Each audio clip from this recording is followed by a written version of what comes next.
The officers know that we don't know our rights. And that's a problem because the police exploit that.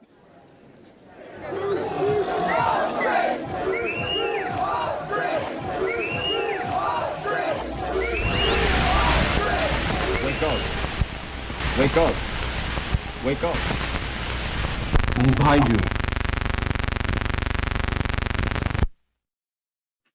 I want to echo what Chris just said, because what we're seeing is that more budget money is going into the things that harm the community rather than the things that help the community.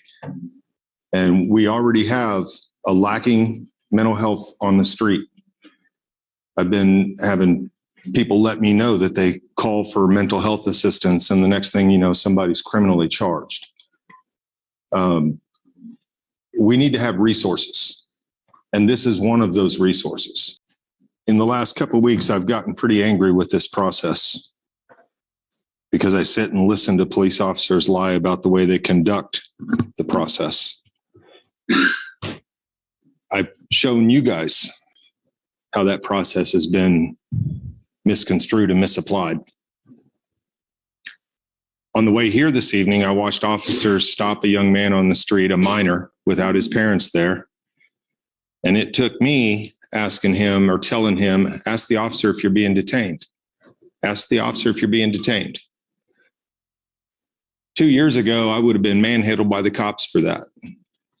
They know better than to screw around with me now. So they didn't say a word. This young man asked the officer if he was being detained eventually.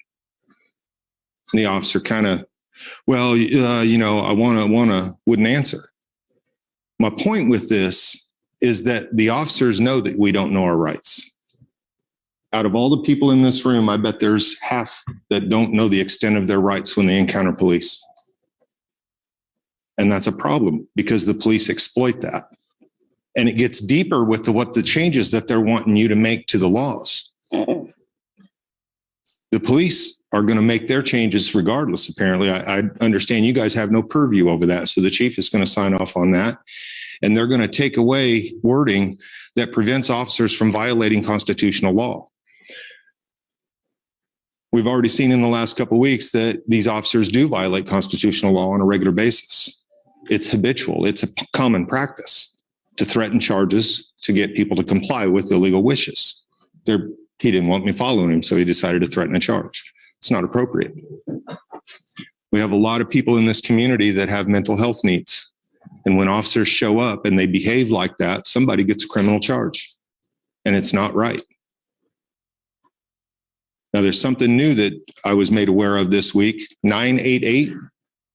I don't see any heads shaking. There's a new thing coming, 988.